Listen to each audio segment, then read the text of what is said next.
আমরা অনেকেই জীবনে নিজেদের ছোট মনে করি, ভাবি আমাদের মধ্যে কোনো বিশেষ প্রতিভা নেই।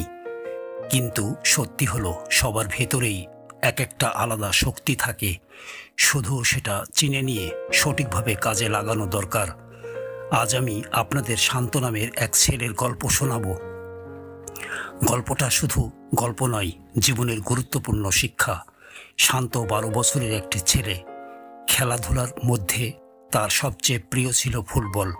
প্রতিদিন স্কুল শেষে মাঠে যেত সে, বন্ধুদের সঙ্গে প্রাণ খুলে খেলত। কিন্তু একদিন হঠাৎ তার মনে অদ্ভুত দুশ্চিন্তা তৈরি হলো। সেদিন স্কুল থেকে ফিরে সে সোফায় চুপচাপ বসে পড়ল। বাবা বাগান থেকে ফিরে এসে এই পরিবর্তন লক্ষ্য করলেন। তিনি ছেলের পাশে বসে স্নেহ ভরে জিজ্ঞাসা করলেন, কি হয়েছে বাবা? শান্ত আস্তে আস্তে বলল, আজ গণিত পরীক্ষায় খুব খারাপ নম্বর পেয়েছি।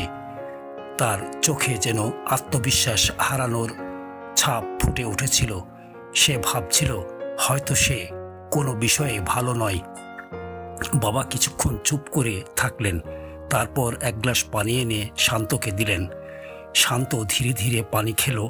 কিছুটা শান্তি ফিরে এলো তার মধ্যে। তখন বাবা বললেন, আজ আমি তোমাকে 3টি শিক্ষা দেব, যা তোমার সারা জীবন কাজে লাগবে। প্রথম শিক্ষা হলো আত্মবিশ্বাস। বাবা বললেন, আগামীকাল তুমি মামুনের সঙ্গে ফুটবল খেলবে। শান্ত একটু অবাক হলো। শান্ত বাবার কথাই রাজি হয়ে গেল। পরদিন স্কুল শেষে সে মামুনের সঙ্গে খেলতে গেল। সেদিন যেন সে নিজের সেরা খেলাটা খেলল। শান্ত 3টি গোল করল আর তার দলকে জেতালো। বাড়ি ফিরে সে আনন্দে দৌড় বাবার কাছে গেল। সবকিছু খুশি মনে বলে দিল। বাবা হেসে বললেন, দেখো, যে জিনিসকে তুমি দুর্বল ভেবেছিলে, তাতেও চেষ্টা করলে সাফল্য পেতে পারো। সবসময় মনে রেখো, আত্মবিশ্বাস তোমাকে দুর্বলতা থেকে শক্তিতে রূপান্তর করে। এরপর বাবা বললেন, দ্বিতীয় শিক্ষা অনুশীলন। তিনি বললেন, আগামীকাল খেয়াল করো মামুন গণিতে কতবার অনুশীলন করে। শান্ত সারাদিন মনোযোগ দিয়ে মামুনের দিকে নজর রাখলো। দেখলো মামুন একটানা চেষ্টা করছে, ভুল করছে, আবার করছে।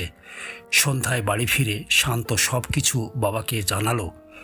সে অবাক হয়ে বলল, বাবা, মামুন এতবার চেষ্টা করেছে, তাই তো ওর উন্নতি হয়েছে। বাবা বললেন, ঠিক তাই, নিয়মিত চর্চা যে কোনো কঠিন জিনিসকে সহজ করে দেয়। যেমন তুমি ফুটবল প্রতিদিন খেলতে খেলতে দক্ষ হয়েছ, ঠিক তেমনি গণিত বা অন্য কোনো বিষয়েও অনুশীলন করলে সফলতা আসবেই। এরপর এলো তৃতীয় শিক্ষা, ভালোবাসা ও পরিশ্রম। বাবা বললেন, আজ তুমি 3 ঘন্টা ধরে গণিত অনুশীলন করবে। শান্ত চেষ্টা করল, কিন্তু 1 ঘন্টা পরেই তার মধ্যে মাথা ব্যথা শুরু হলো। সে ক্লান্ত হয়ে গেল। শেষমেশ হাল ছেড়ে বাবার কাছে গেল। শান্ত বলল, বাবা, আমি পারলাম না, মাথা ধরে গেল।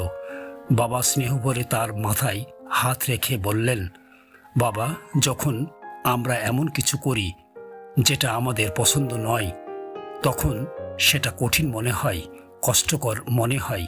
কিন্তু যখন আমরা এমন কাজে মন দেই যেটা আমরা ভালোবাসি, তখন সময় কেটে যায় সহজেই, কিন্তু কষ্ট আর বোঝা মনে হয় না। তুমি ফুটবলকে ভালোবাসো বলেই সেটাতে ঘন্টার পর ঘন্টা খেলতে পারো, কিন্তু পড়াশোনায় সেই আগ্রহ না থাকায় তোমার কষ্ট লাগছে। তাই জীবনে সফল হতে চাইলে যে কোনো কাজে ভালোবাসা তৈরি করতে হবে, আর যেটা সত্যিই ভালো লাগে সেটা মন থেকে করতে হবে। শান্ত গভীর মনোযোগ দিয়ে বাবার কথা শুনল। সে বুঝল জীবনকে বদলাতে হলে এই 3টি শিক্ষা মনে রাখতে হবে। প্রথমত, আত্মবিশ্বাস রাখতে হবে।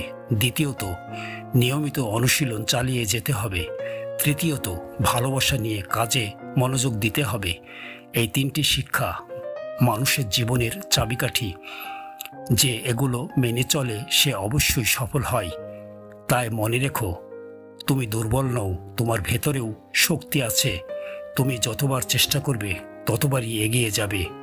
আর যেটা ভালোবাসো সেটাতে মন দিলে সাফল্য তোমার হাতের মুঠোয় আসবে।